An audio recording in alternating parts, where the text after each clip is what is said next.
Hey guys, in this video I'm going to show you how to count calories and how you can use MyFitnessPal to make it easy and more convenient for you to count calories.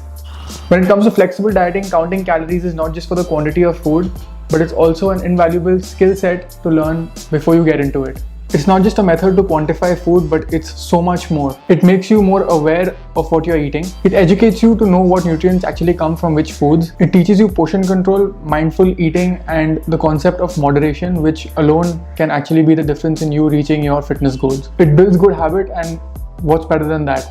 Okay, very common question. Do you need to track your food? This is not something you need to do for the rest of your life, but it is something that you need to at least explore. And I've made a separate video explaining you why. You can just click the link here and it'll take you to that video. I personally don't track foods every day, but if my days look similar, then I don't need to track it because I know what I'm eating and I fairly know the amount of calories and macronutrients that are going into my body. But if my day looks different or if I'm going out, that's the day I track my calories again, because I for sure don't know whether I'm within my calories or not, and I'm someone who has a very big appetite, so it's very easy for me to overeat and go over my calories.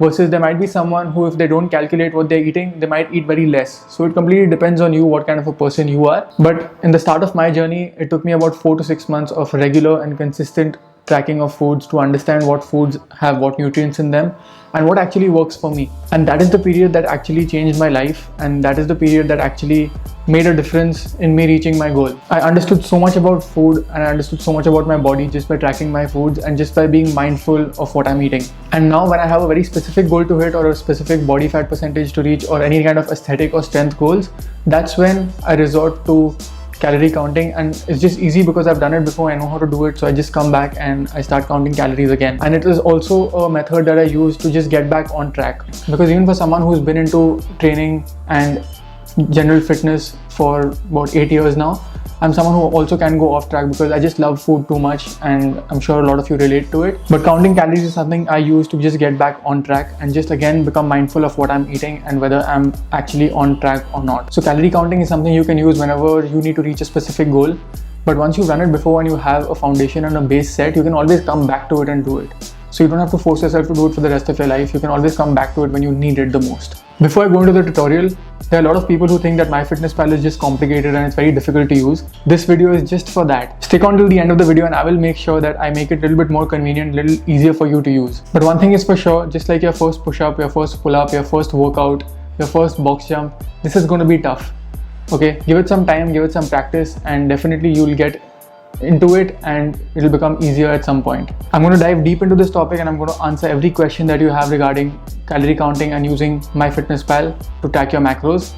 Let's get right into it.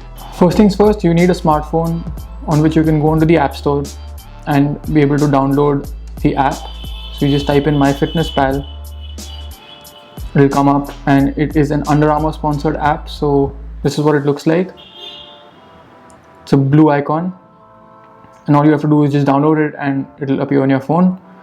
Once you have the app with you, you can just go onto the app, and this is what it looks like with a lot of articles.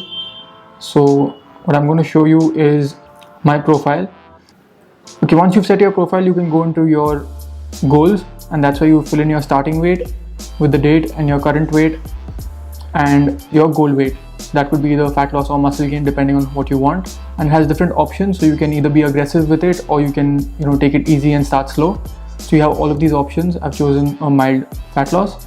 Then your activity level is something that is basically your activity level outside of your workouts. Okay, so if you have a job where you need to be on your desk and work from home, that means you're not very active, so that's what you choose. And if you are an athlete and you are active outside of your workouts, then you can choose active.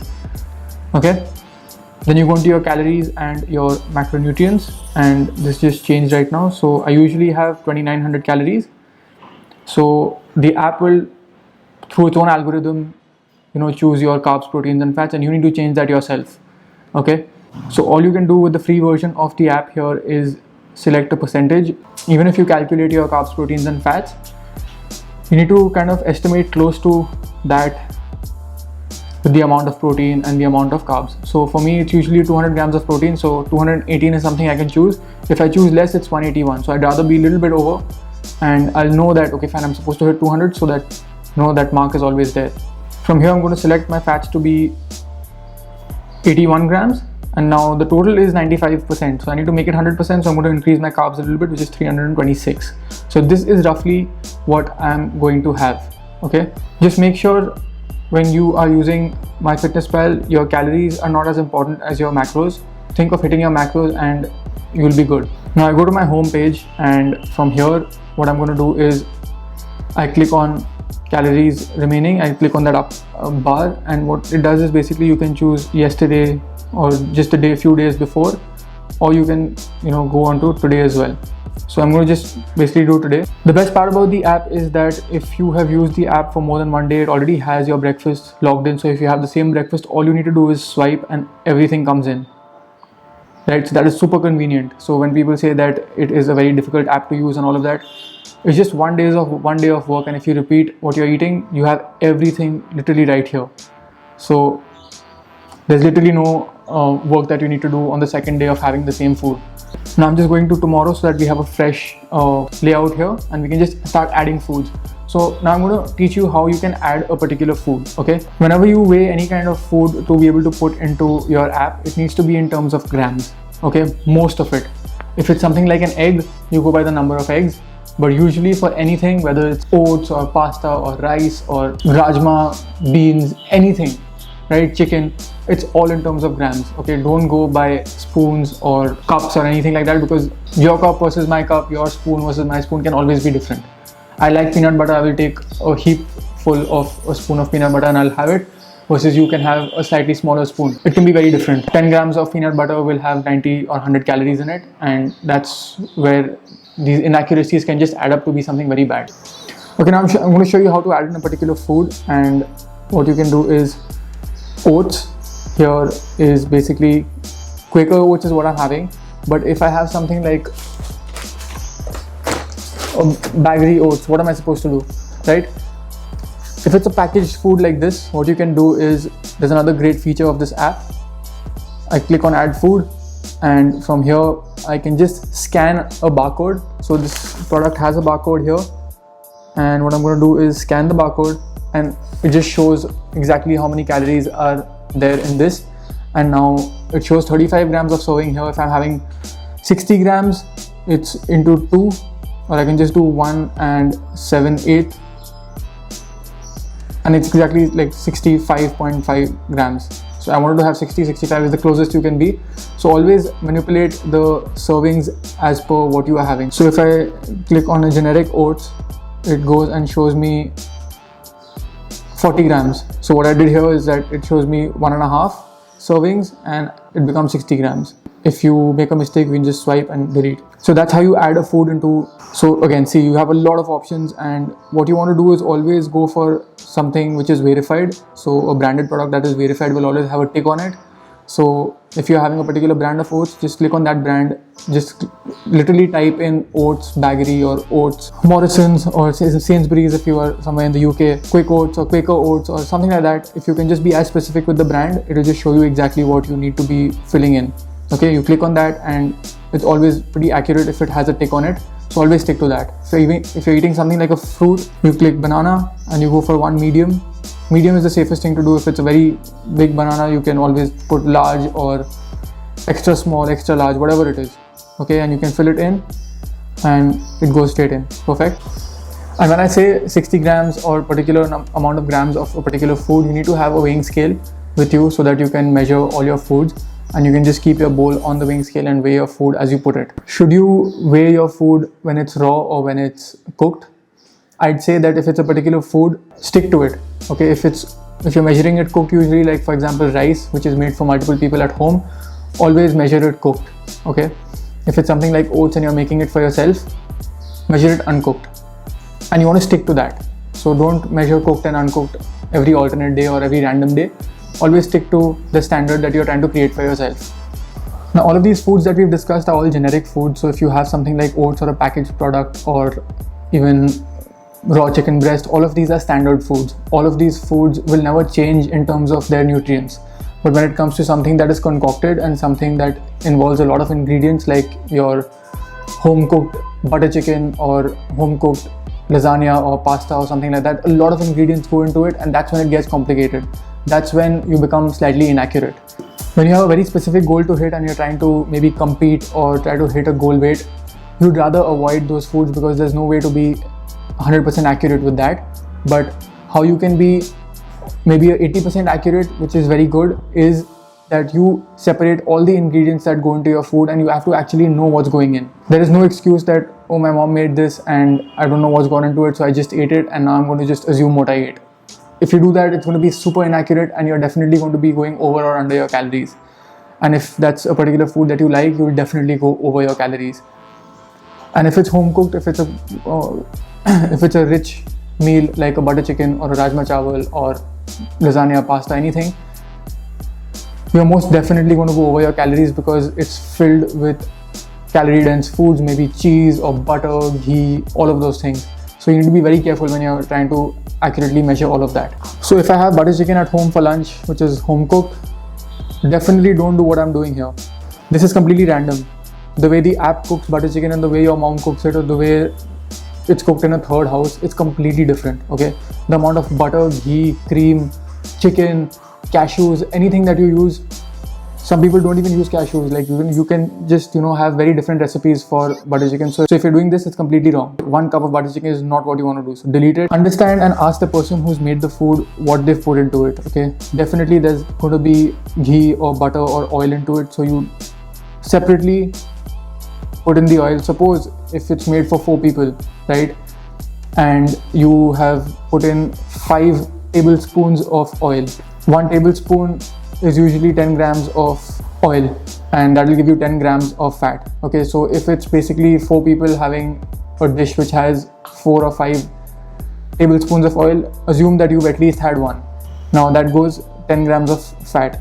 You need to find out how much cream has gone into it. So if someone's used a full Tetra pack of cream, you can have that barcode, see the amount of cream that's gone in. If you want to understand how much cream has gone into the entire meal, you can divide that by 4 again if there are 4 people, or 8 if there are 8 people, and find out the number of people having the entire meal, and then you'll be able to divide it and see how much you had yourself. And again, if you overeaten, that's something that you need to be mindful of. You need to not go crazy when it comes to the quantity that you're eating, and that should keep you within your calories.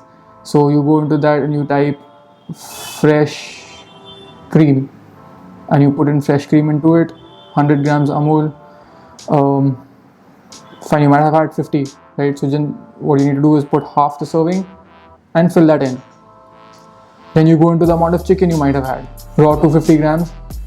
Now a lot of people have an issue with having chicken with bones, and they ask how we are supposed to measure chicken with bones versus without. Without is easy because you can just put it onto a weighing scale and see how much chicken you're having. But with bones, what you need to do is measure the chicken with the bones, finish eating your food, there are bones left, you can measure the amount of bones that are there, and you can minus what you had before with right now with the leftover bones, and you'll know exactly how much chicken you had. It's not exact because there's a lot of fat around the bones of the chicken, so definitely you're eating more fat than usual. But what you can do is always overestimate when you're doing things like this. If you're having a butter chicken, always overestimate the ingredients that are used, just like you would do for the oil, ghee and butter and cream and all of those things. Over assume the amount you've eaten so that you don't at least go over your calories. And once you've filled in all of these ingredients, you'll actually come to know how much of calories you've had, and you'll probably be shocked with the amount of calories you've had. No, God! No, God, please, no! No! No! No! When it comes to what foods you actually need to track, is basically the foods that are rich in carbs, proteins and fats, your macronutrients. So if you're not sure of a few things, initially you can start tracking each and everything, but later you will notice that things like ginger, garlic or a few vegetables, they're very low in calories, and that's not something that you need to fill in all the time. What you need to track and what you need to be aware of is things that actually contribute to a lot of fats and carbs and protein. Because even protein, as good as it might be, there's still calories in it, and that's something you have to track. There are a couple of really cool features on the app. So what you need to do is, again, click on the top bar, and from there what it'll do is basically show you the amount of protein, carbs, fiber, sugar, fat, saturated fat, all of it. It's going to show you on the second screen under nutrients. and you'll know exactly how much protein, carbs, fiber, fat, all of that you have left for the day as well. So after your first meal, when you actually track all of the things, and your second meal, you'll know by dinner time, you'll know exactly how many calories you have left to play with. You can also click on the left, go to calories, and know which meal actually contributed to the most calories. So as of now, I've only put in breakfast, so it's completely yellow. Once I start having lunch and dinner, the orange and the darker colors come in, and it shows you exactly how many calories and everything is there. And you can go to your macros separately. It will show you a pie chart and it will show you the amount of carbs, fats and protein, basically the ratio that you're having it in, and you have all of that in front of you here. And all of this is part of the free version of the app. If you want even more information, there's the premium features as well, but I don't think you need the premium features. I didn't need it at all. All you need to do is track your foods, understand the kind of nutrients that you're getting from your foods, and all of this is available on the free version of the app. Okay, so to make life a little bit easier, what you can do is add in my meals, recipes and foods. You can click on that. From there, you can go into your meals, create a meal. The name of my meal is maybe a smoothie that I have every single day. Okay, now I add foods into it, and what I usually put into my smoothie is peanut butter. Okay, then I put in oats, 60 grams usually. So all of this is saved in, literally. I add in a banana, one medium. So I have a specific brand of protein, so I'm just going to add that one in because that's exactly what I have. So basically I have all of these things in. So I have my protein, my banana, oats and peanut butter. That's usually what I add in, and I add in some water and ice, which does not have any calories in it. So I'm just going to save this, and this is saved. So whenever I want, I can just add this meal into my daily routine. So if I just go in and I can go to tomorrow, add food, go into my meals, and I have my breakfast ready, and I just add that in, save, and it's in, right? It's as simple as that. That's how you can make it a little bit easier and less complicated for yourself. Is that, can you enter all your foods at the end of the day? Yes, you can do that. You can do whatever works for you, as long as you don't forget the foods that you've eaten. A lot of the times, if you're filling it in at night, you will just conveniently forget the 3000 calories that you had for breakfast. Okay, it's very easy for you to forget things because a lot of the times we are so busy with the hustle and bustle of our day that we forget what we've done 10 minutes ago. It's very easy for you to forget what you had as a snack in between your breakfast and lunch, or before your breakfast, or just throughout the day. If you're not working with a coach, if you're working only by yourself, sometimes you're not accountable to yourself, which is dangerous because you've had something and you're just in regret and you don't want to add it into your app because it's going to fuck shit up. And you don't want that, right? You need to be true to yourself. So ideally, do it after every meal because that's when you exactly know, fresh in your mind, that you actually had that particular thing. Otherwise, you will forget a few ingredients. 100% you will forget a few ingredients.